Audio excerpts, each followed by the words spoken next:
고요한 사색의 시간, 내 마음의 숲을 거닐다 분주한 도시의 삶 속에서 우리는 언제 마지막으로 바람 소리에 귀를 기울여 보았을까요?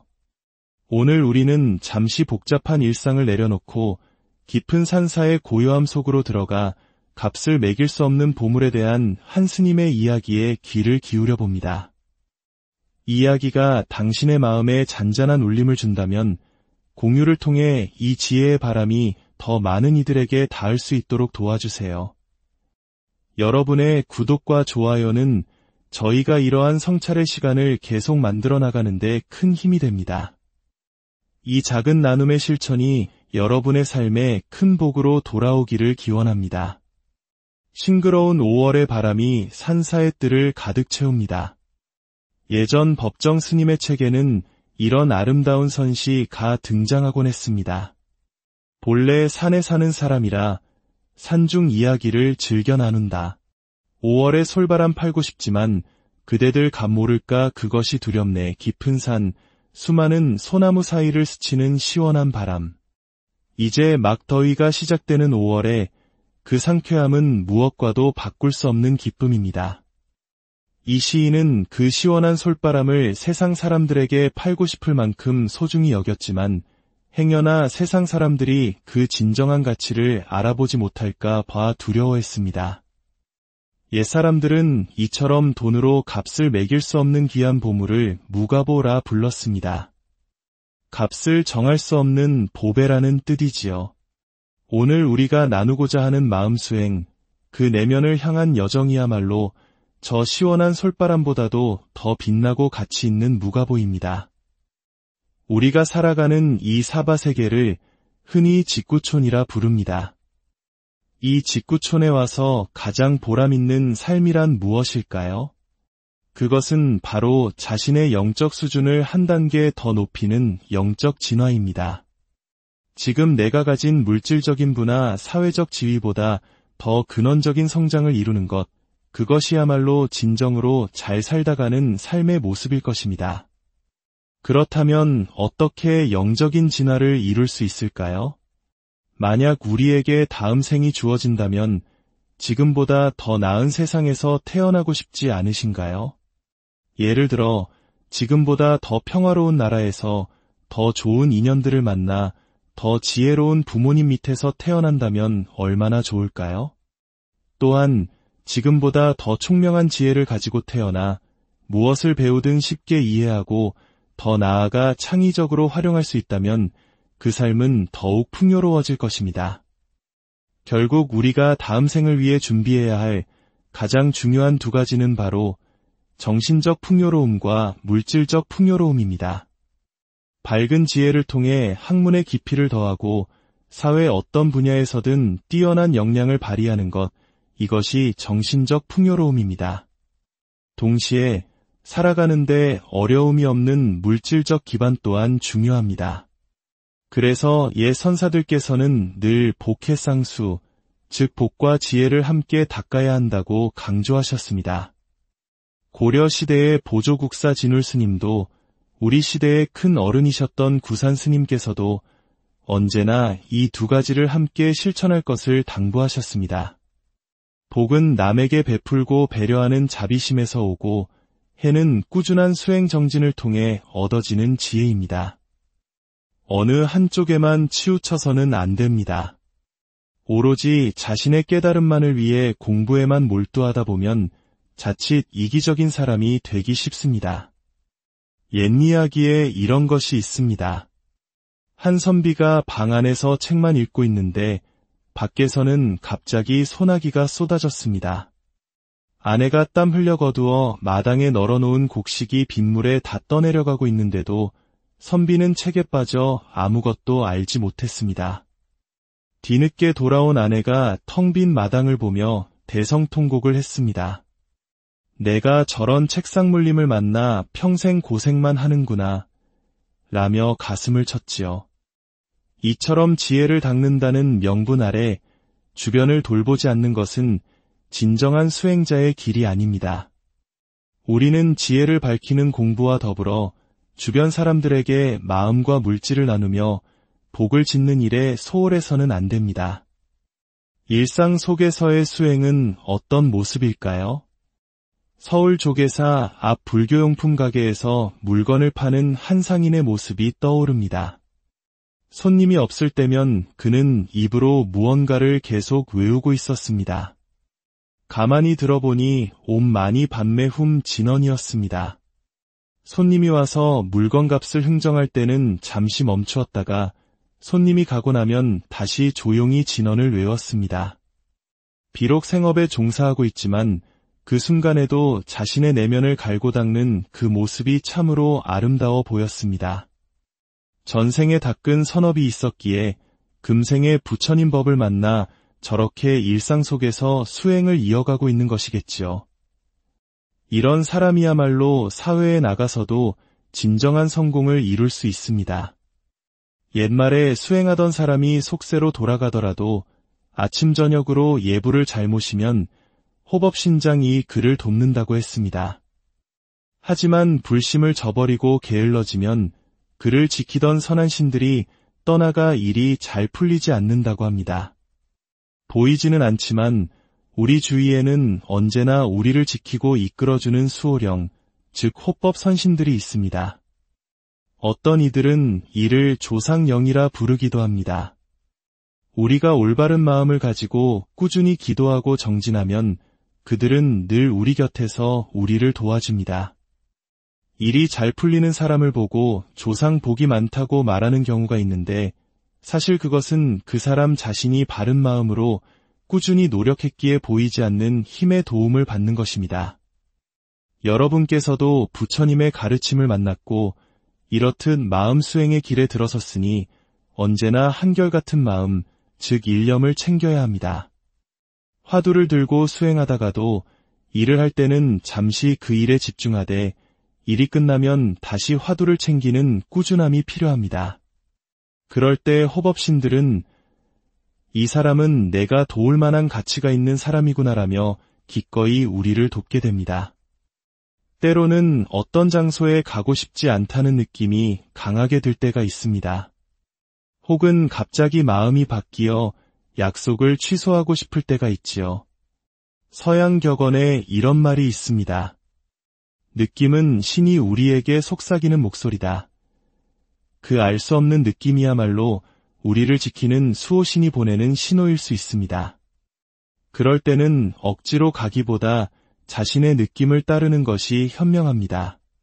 반대로 오늘 이 수행법회에 오고 싶다는 마음이 강하게 들었다면 그것은 여러분의 수호신이 오늘 그곳에 가면 영적으로 큰 도움을 얻을 것이라고 속삭여 주었기 때문입니다.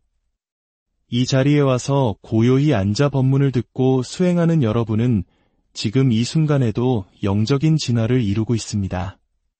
지금보다 훨씬 더 높은 차원의 존재로 나아가고 있는 것입니다. 남을 배려하는 자비심을 키우고 스스로의 지혜를 밝혀나갈 때 우리는 다음 생에 더 좋은 세상에서 더 큰 행복과 평화를 누리게 될 것입니다. 그러니 오늘 이 자리에 온 스스로에게 감사하는 마음을 가져보십시오. 참 잘 왔다. 내 자신이 참으로 대견하다. 그렇게 늘 마음속으로 합장하는 자세를 가지는 것이 중요합니다. 저는 법문할 때 권위의 상징처럼 보이는 주장자를 내리치거나 불자를 흔들지 않습니다. 부처님의 원래 가르침에는 그런 형식이 없었습니다. 사실 그 도구들의 유래를 살펴보면 아주 실용적인 이유에서 시작되었습니다. 불자는 본래 더운 나라에서 수행하는 스님들이 팔이나 모기를 쫓기 위해 사용했던 먼지떨이 같은 것이었고 소나 말의 꼬리털로 만들었습니다. 생명을 해치지 않으면서 벌레를 쫓기 위한 자비심의 도구였던 셈입니다. 주장자는 노스님들이 길을 걸을 때 의지하던 지팡이였습니다.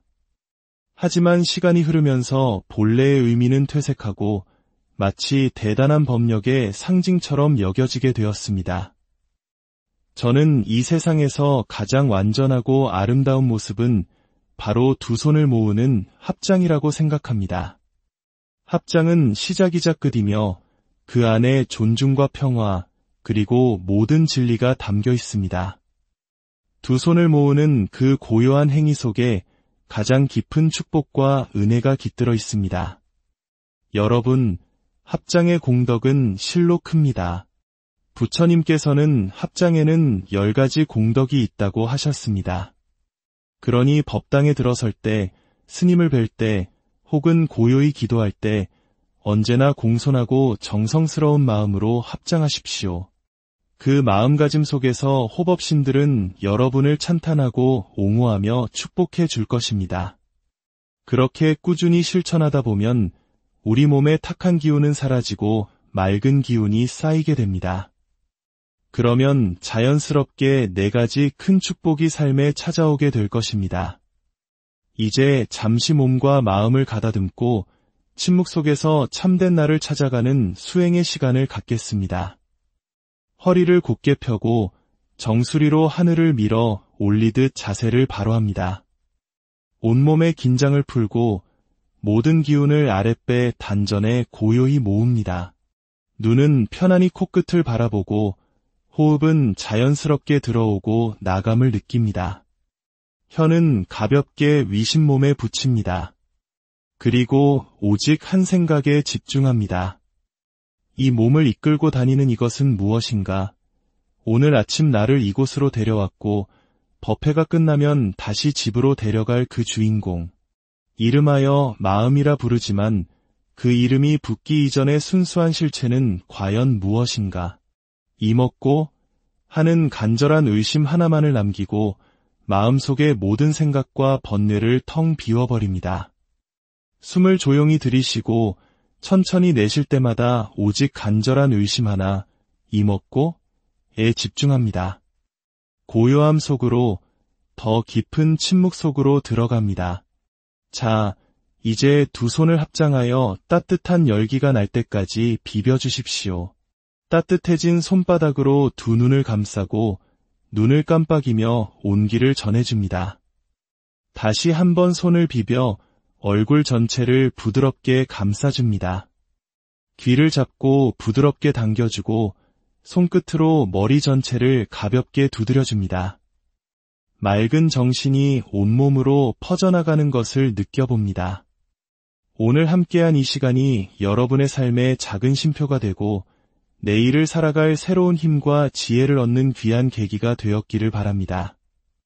일상으로 돌아가셔서도 오늘 느꼈던 이 평화와 고요함을 잊지 마십시오. 언제 어디서나 복과 지혜를 함께 닦는 삶을 실천하십시오.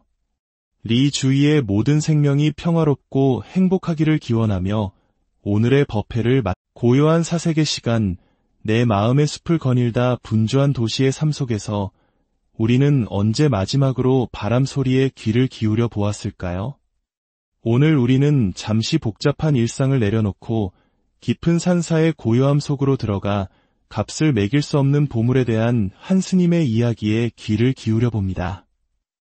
이야기가 당신의 마음에 잔잔한 울림을 준다면 공유를 통해 이 지혜의 바람이 더 많은 이들에게 닿을 수 있도록 도와주세요. 여러분의 구독과 좋아요는 저희가 이러한 성찰의 시간을 계속 만들어 나가는데 큰 힘이 됩니다. 이 작은 나눔의 실천이 여러분의 삶에 큰 복으로 돌아오기를 기원합니다. 싱그러운 5월의 바람이 산사의 뜰을 가득 채웁니다. 예전 법정 스님의 책에는 이런 아름다운 선시가 등장하곤 했습니다. 본래 산에 사는 사람이라 산중 이야기를 즐겨 나눈다.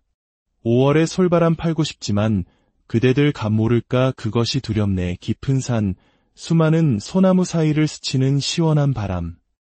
이제 막 더위가 시작되는 5월에 그 상쾌함은 무엇과도 바꿀 수 없는 기쁨입니다. 이 시인은 그 시원한 솔바람을 세상 사람들에게 팔고 싶을 만큼 소중히 여겼지만 행여나 세상 사람들이 그 진정한 가치를 알아보지 못할까 봐 두려워했습니다. 옛사람들은 이처럼 돈으로 값을 매길 수 없는 귀한 보물을 무가보라 불렀습니다. 값을 정할 수 없는 보배라는 뜻이지요.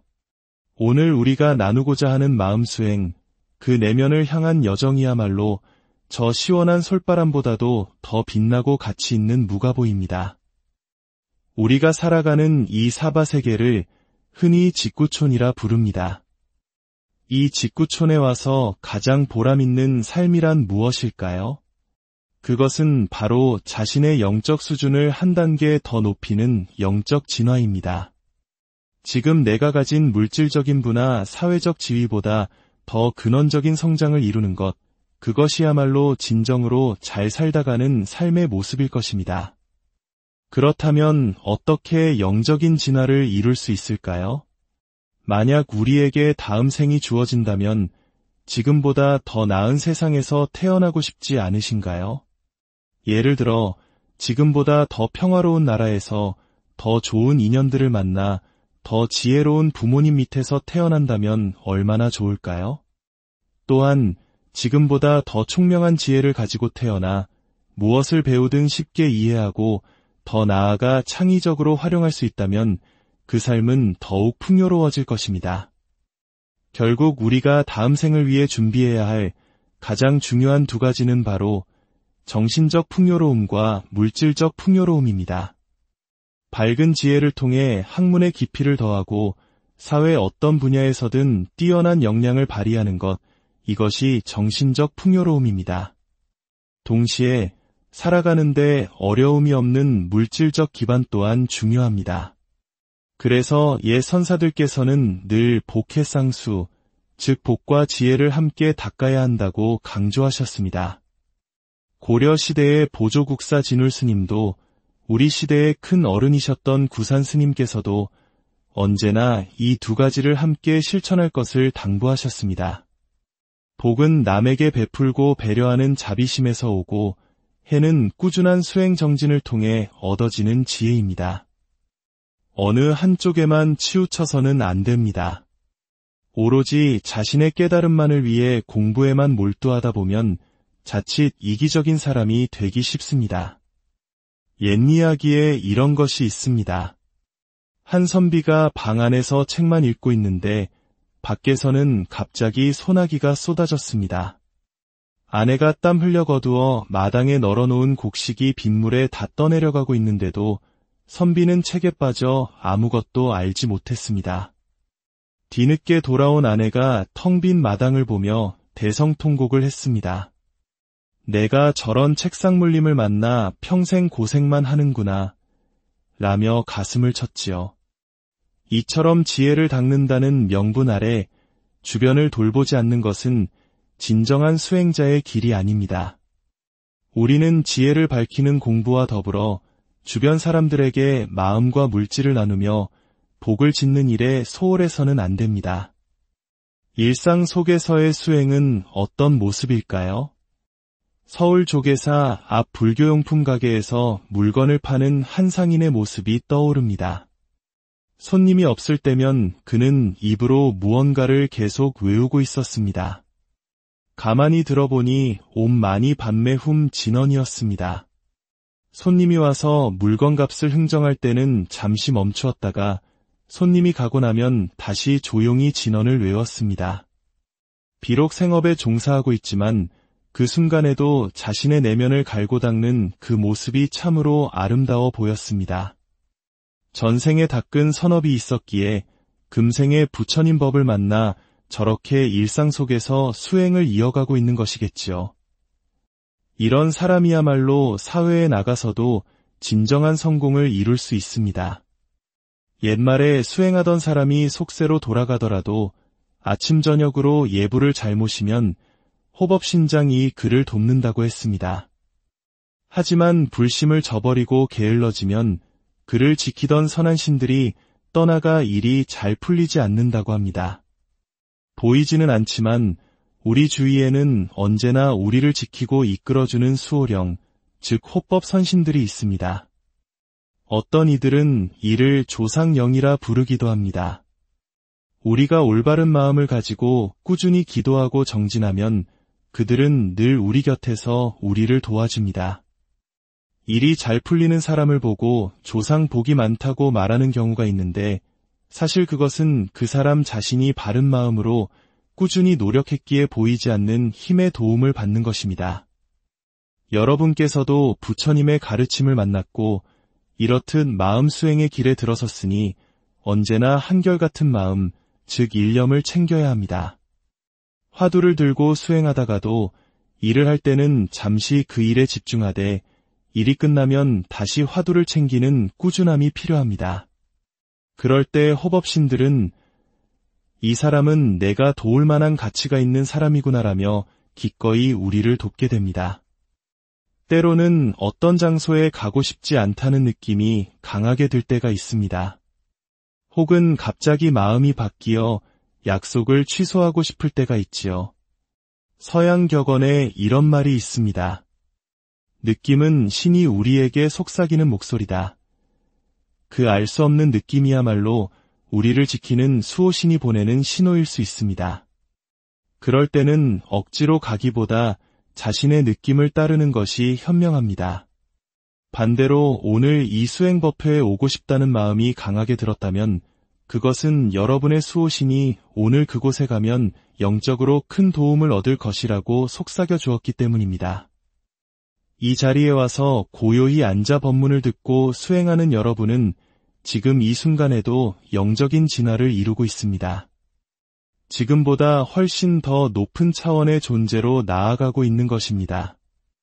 남을 배려하는 자비심을 키우고 스스로의 지혜를 밝혀나갈 때 우리는 다음 생에 더 좋은 세상에서 더 큰 행복과 평화를 누리게 될 것입니다. 그러니 오늘 이 자리에 온 스스로에게 감사하는 마음을 가져보십시오. 참 잘 왔다. 내 자신이 참으로 대견하다. 그렇게 늘 마음속으로 합장하는 자세를 가지는 것이 중요합니다. 저는 법문할 때 권위의 상징처럼 보이는 주장자를 내리치거나 불자를 흔들지 않습니다. 부처님의 원래 가르침에는 그런 형식이 없었습니다. 사실 그 도구들의 유래를 살펴보면 아주 실용적인 이유에서 시작되었습니다.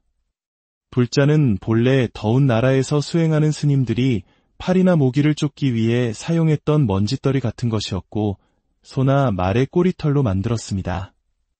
생명을 해치지 않으면서 벌레를 쫓기 위한 자비심의 도구였던 셈입니다.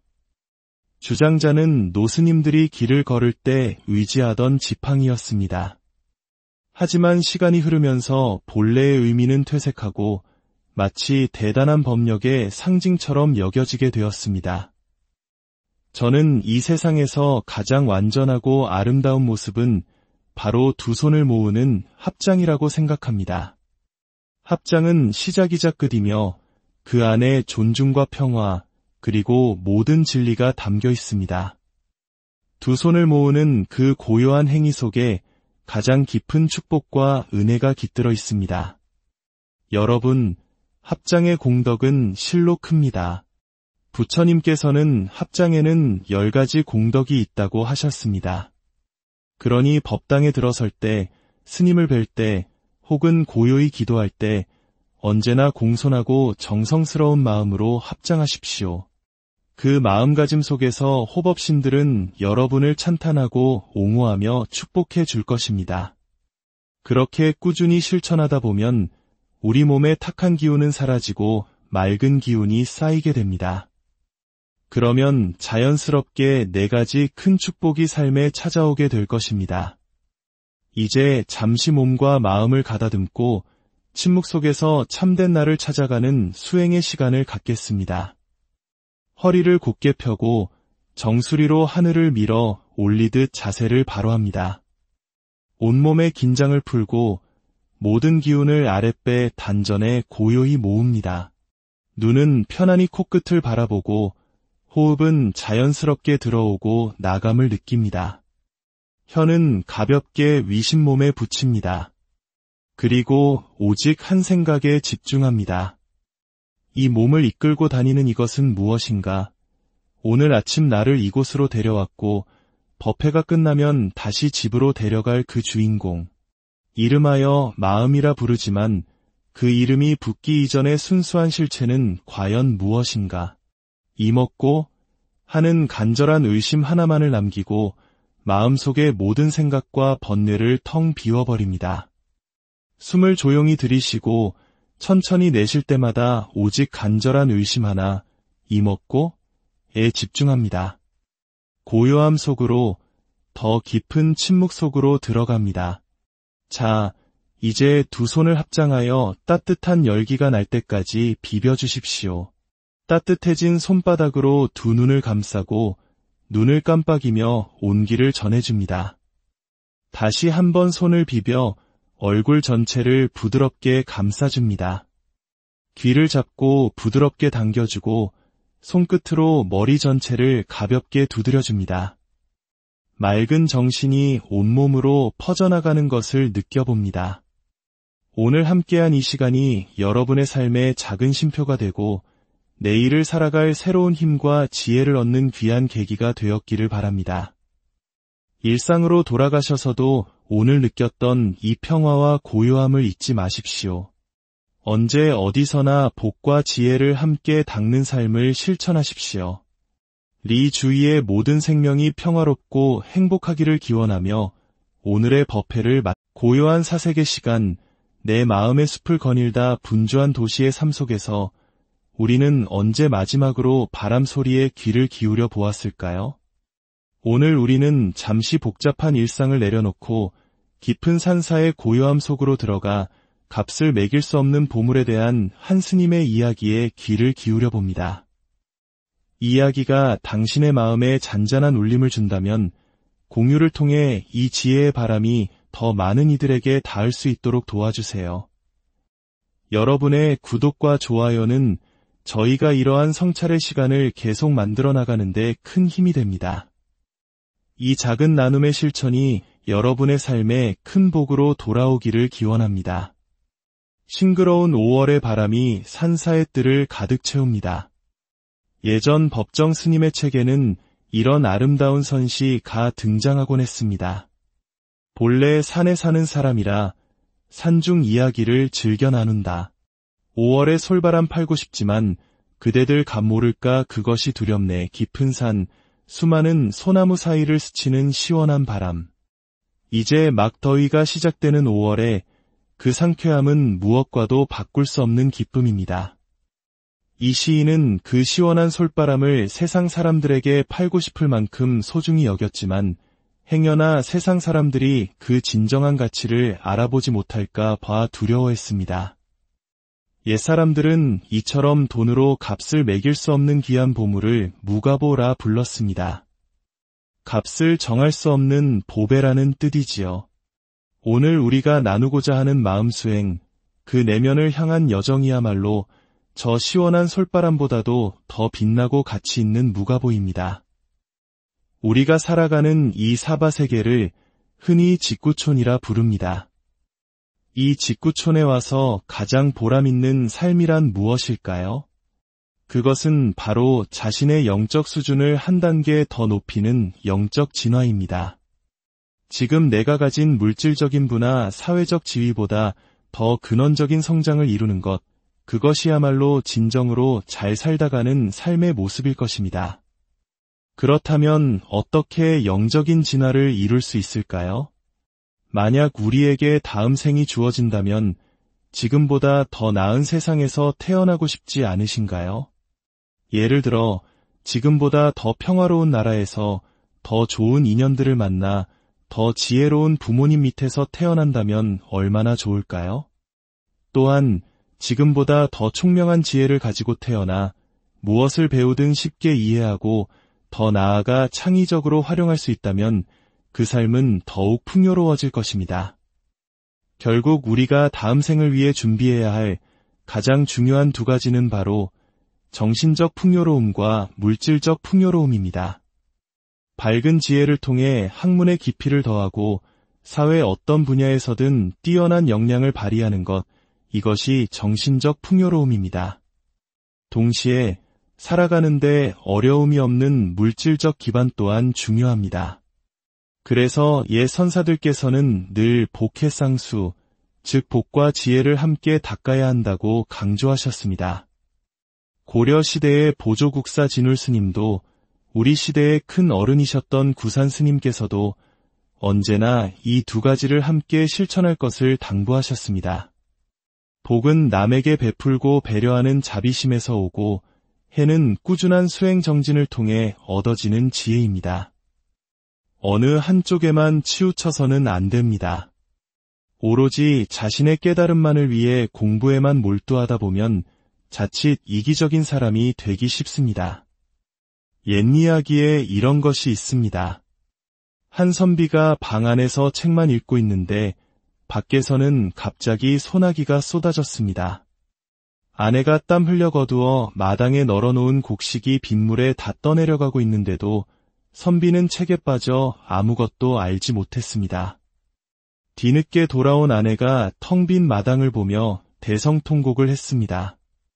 내가 저런 책상물림을 만나 평생 고생만 하는구나, 라며 가슴을 쳤지요.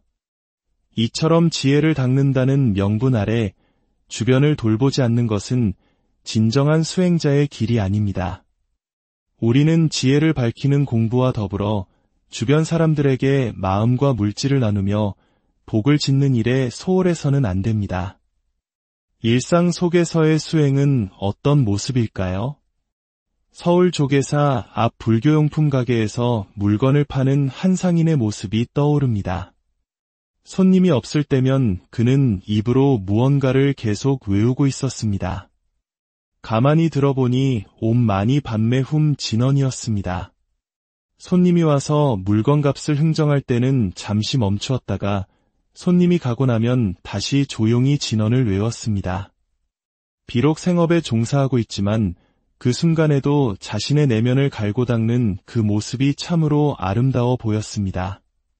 전생에 닦은 선업이 있었기에 금생에 부처님 법을 만나 저렇게 일상 속에서 수행을 이어가고 있는 것이겠지요.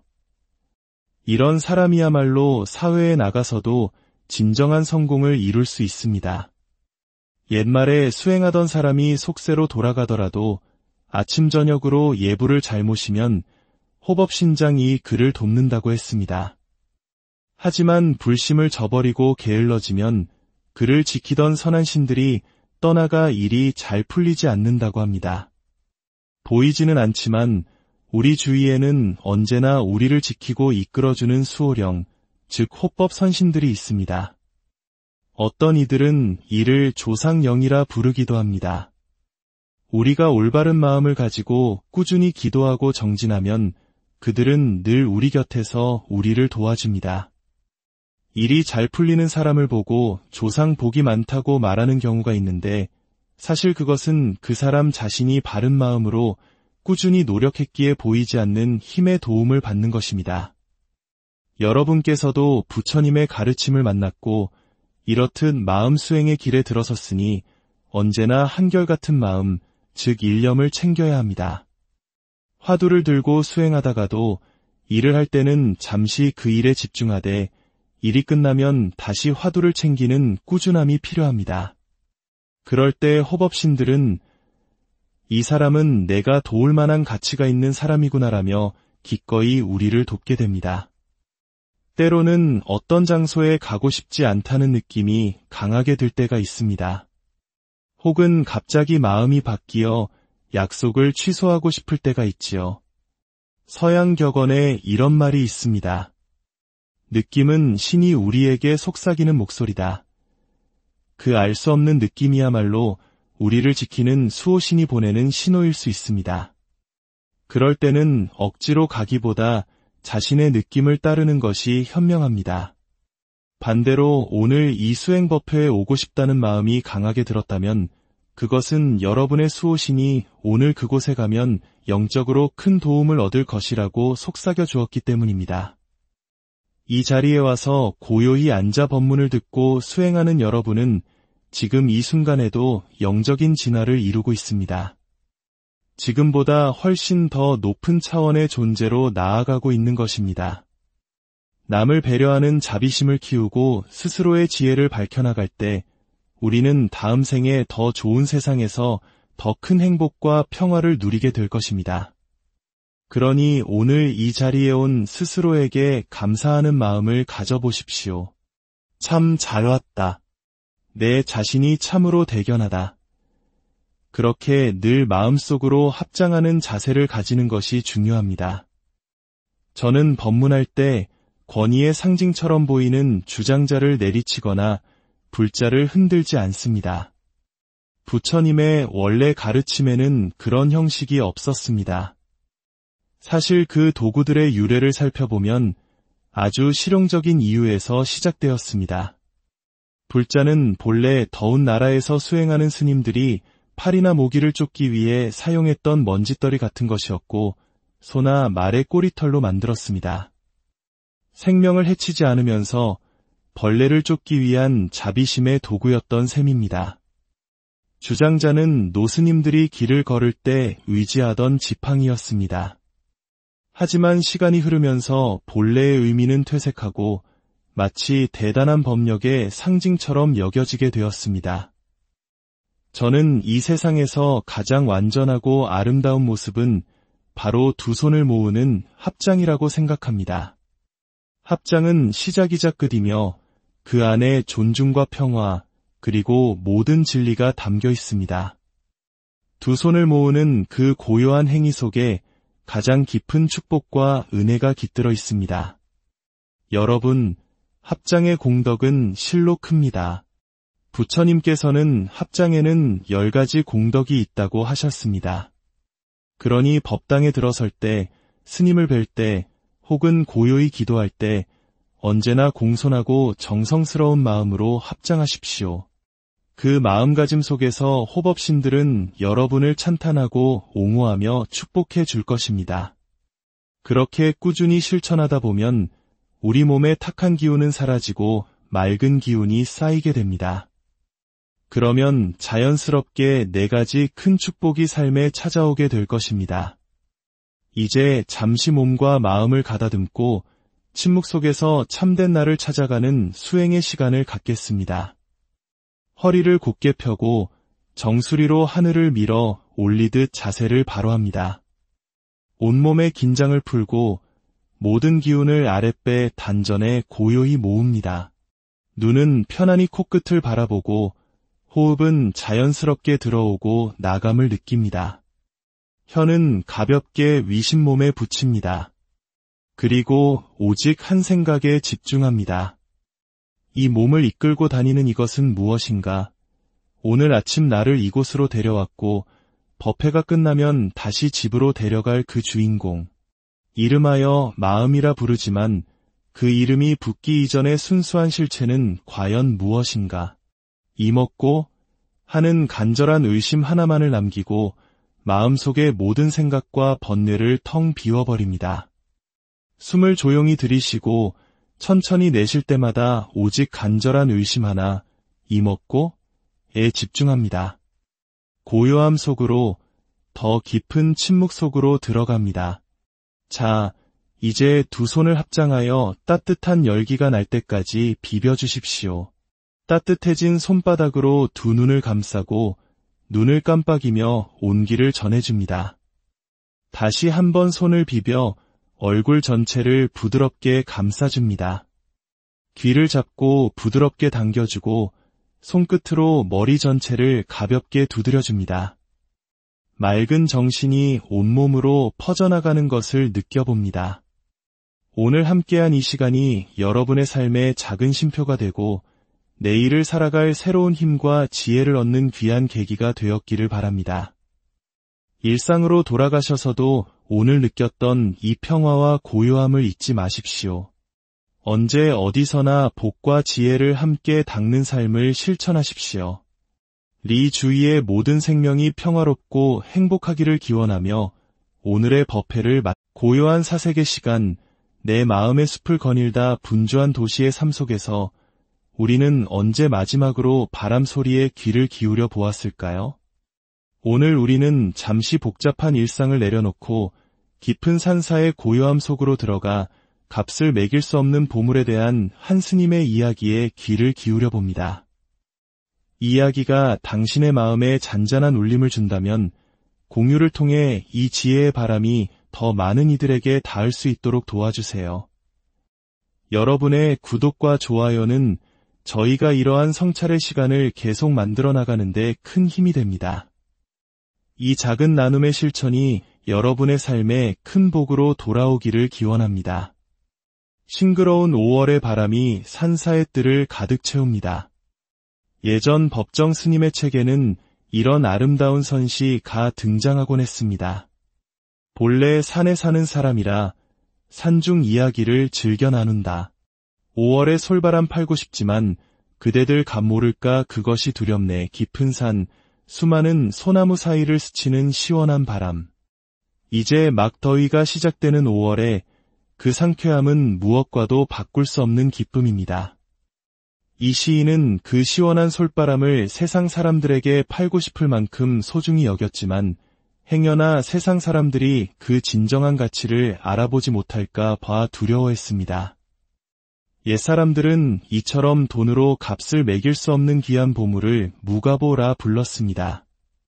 값을 정할 수 없는 보배라는 뜻이지요. 오늘 우리가 나누고자 하는 마음수행, 그 내면을 향한 여정이야말로 저 시원한 솔바람보다도 더 빛나고 가치 있는 무가보입니다. 우리가 살아가는 이 사바세계를 흔히 직구촌이라 부릅니다. 이 직구촌에 와서 가장 보람있는 삶이란 무엇일까요? 그것은 바로 자신의 영적 수준을 한 단계 더 높이는 영적 진화입니다. 지금 내가 가진 물질적인 부나 사회적 지위보다 더 근원적인 성장을 이루는 것, 그것이야말로 진정으로 잘 살다가는 삶의 모습일 것입니다. 그렇다면 어떻게 영적인 진화를 이룰 수 있을까요?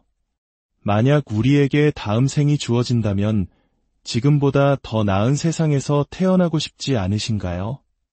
예를 들어 지금보다 더 평화로운 나라에서 더 좋은 인연들을 만나 더 지혜로운 부모님 밑에서 태어난다면 얼마나 좋을까요?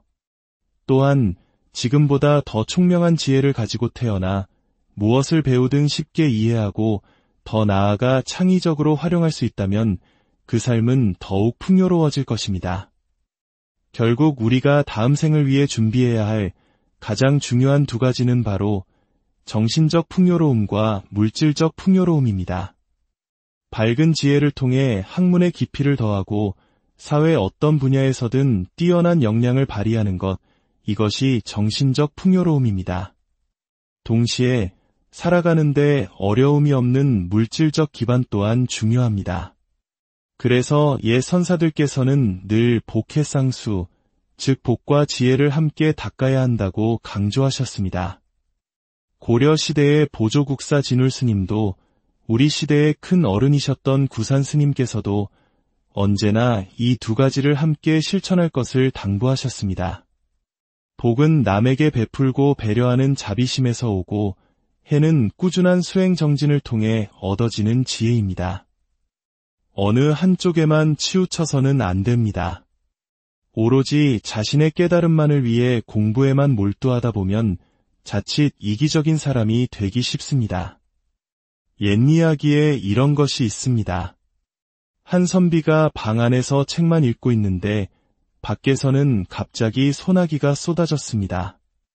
아내가 땀 흘려 거두어 마당에 널어놓은 곡식이 빗물에 다 떠내려가고 있는데도 선비는 책에 빠져 아무것도 알지 못했습니다. 뒤늦게 돌아온 아내가 텅 빈 마당을 보며 대성통곡을 했습니다. 내가 저런 책상물림을 만나 평생 고생만 하는구나 라며 가슴을 쳤지요. 이처럼 지혜를 닦는다는 명분 아래 주변을 돌보지 않는 것은 진정한 수행자의 길이 아닙니다.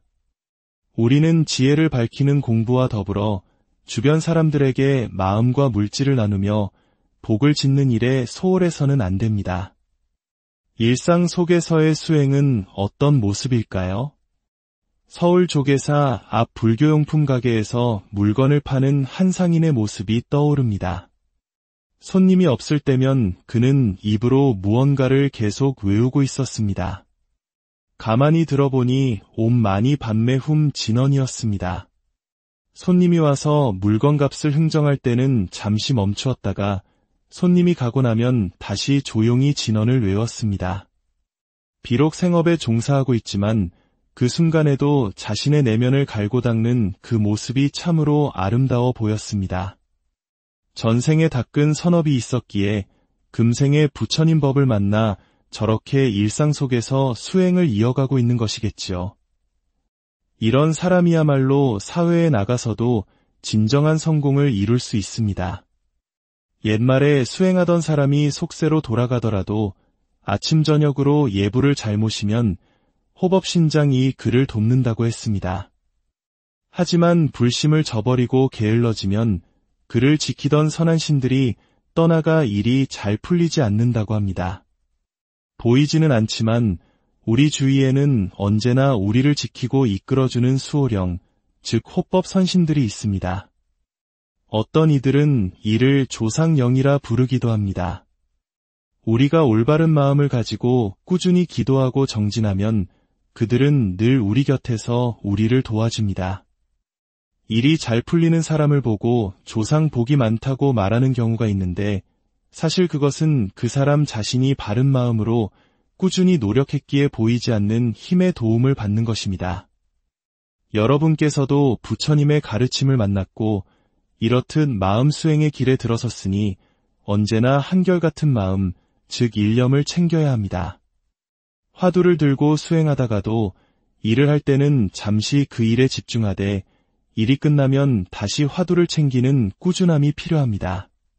그럴 때 호법신들은 이 사람은 내가 도울 만한 가치가 있는 사람이구나라며 기꺼이 우리를 돕게 됩니다. 때로는 어떤 장소에 가고 싶지 않다는 느낌이 강하게 들 때가 있습니다. 혹은 갑자기 마음이 바뀌어 약속을 취소하고 싶을 때가 있지요. 서양 격언에 이런 말이 있습니다. 느낌은 신이 우리에게 속삭이는 목소리다. 그 알 수 없는 느낌이야말로 우리를 지키는 수호신이 보내는 신호일 수 있습니다. 그럴 때는 억지로 가기보다 자신의 느낌을 따르는 것이 현명합니다. 반대로 오늘 이 수행법회에 오고 싶다는 마음이 강하게 들었다면 그것은 여러분의 수호신이 오늘 그곳에 가면 영적으로 큰 도움을 얻을 것이라고 속삭여 주었기 때문입니다. 이 자리에 와서 고요히 앉아 법문을 듣고 수행하는 여러분은 지금 이 순간에도 영적인 진화를 이루고 있습니다. 지금보다 훨씬 더 높은 차원의 존재로 나아가고 있는 것입니다. 남을 배려하는 자비심을 키우고 스스로의 지혜를 밝혀나갈 때 우리는 다음 생에 더 좋은 세상에서 더 큰 행복과 평화를 누리게 될 것입니다.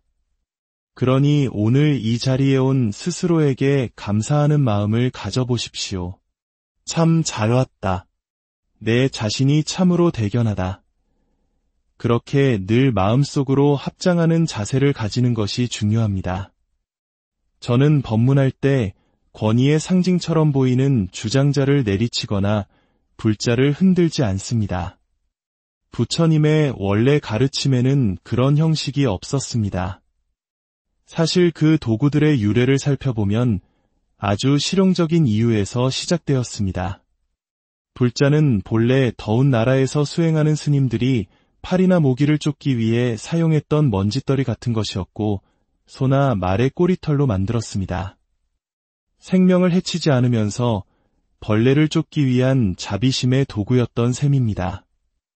주장자는 노스님들이 길을 걸을 때 의지하던 지팡이였습니다. 하지만 시간이 흐르면서 본래의 의미는 퇴색하고 마치 대단한 법력의 상징처럼 여겨지게 되었습니다.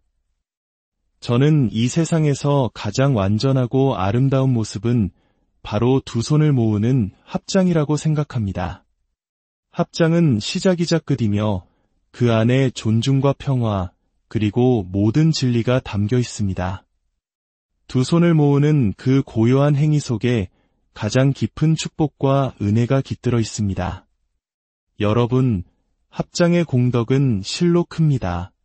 부처님께서는 합장에는 10가지 공덕이 있다고 하셨습니다. 그러니 법당에 들어설 때, 스님을 뵐 때, 혹은 고요히 기도할 때 언제나 공손하고 정성스러운 마음으로 합장하십시오.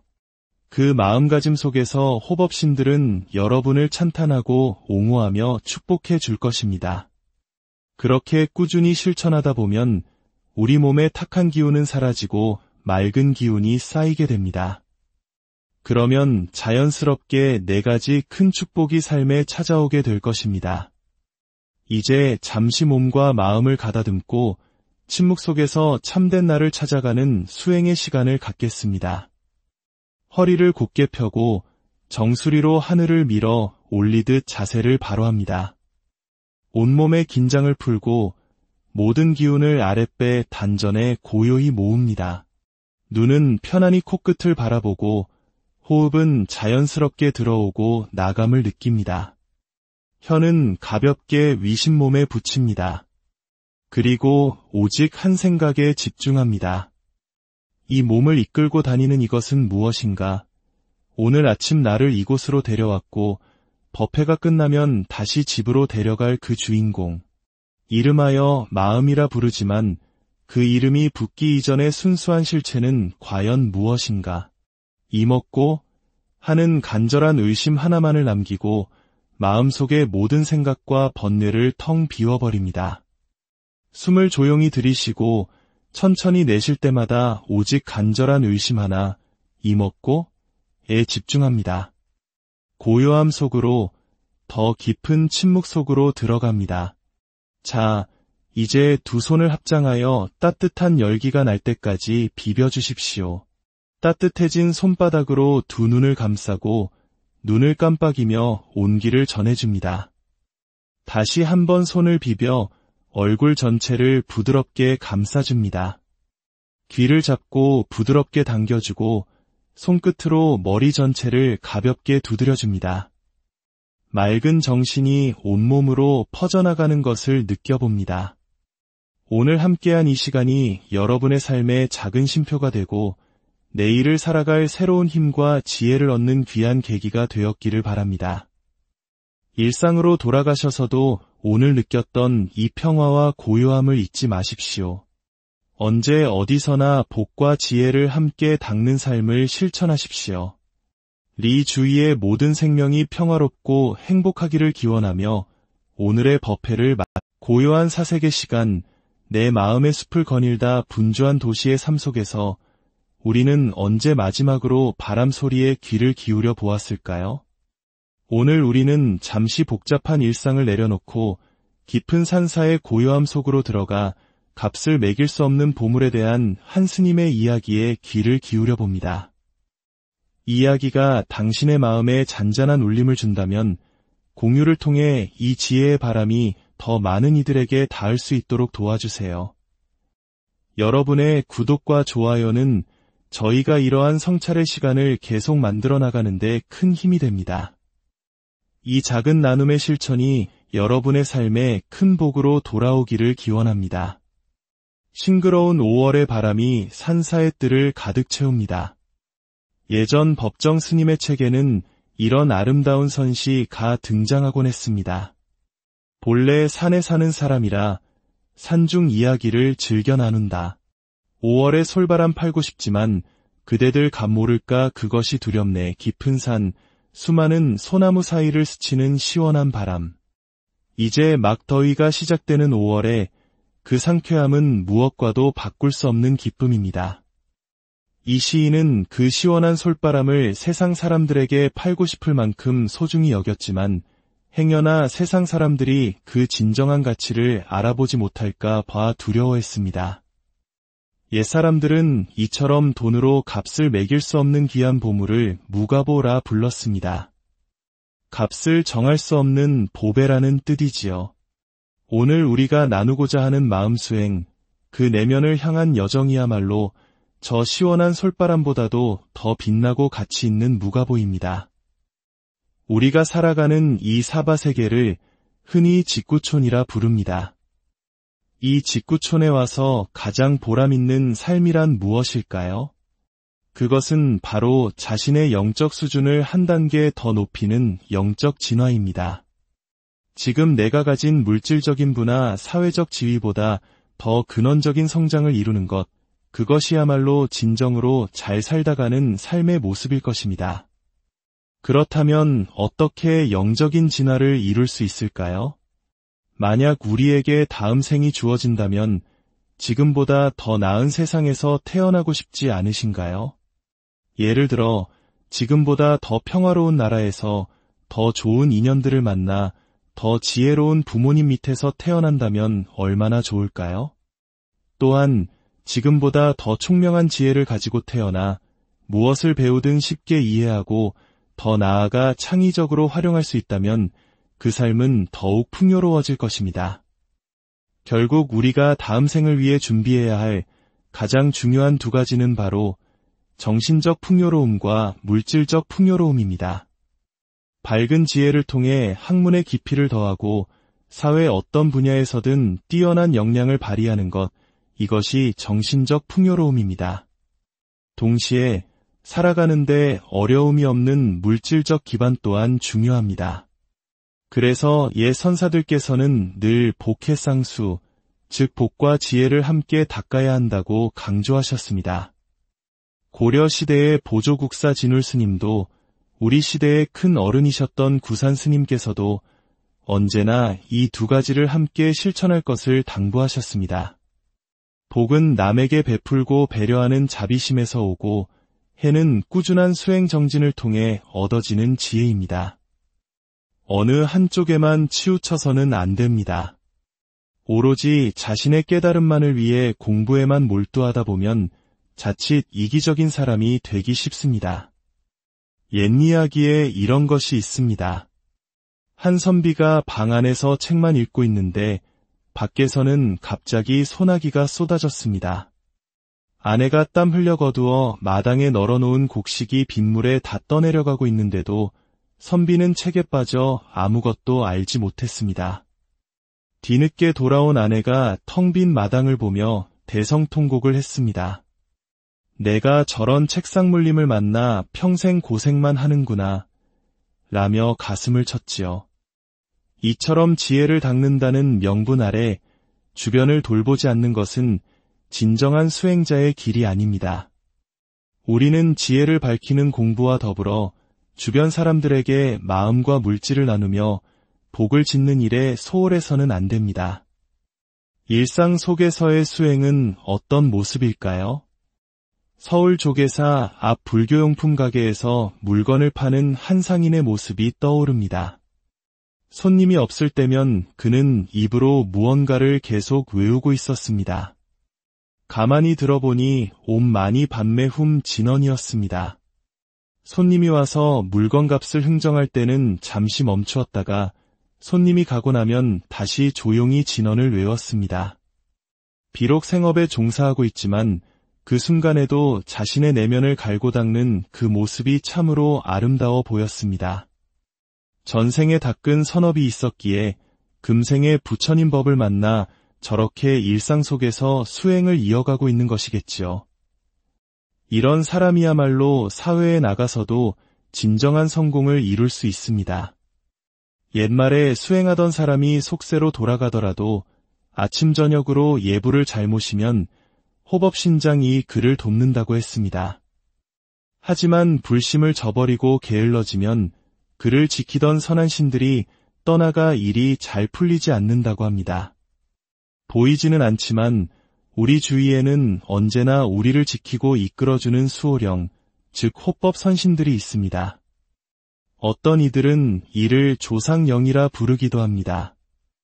우리가 올바른 마음을 가지고 꾸준히 기도하고 정진하면 그들은 늘 우리 곁에서 우리를 도와줍니다. 일이 잘 풀리는 사람을 보고 조상 복이 많다고 말하는 경우가 있는데 사실 그것은 그 사람 자신이 바른 마음으로 꾸준히 노력했기에 보이지 않는 힘의 도움을 받는 것입니다.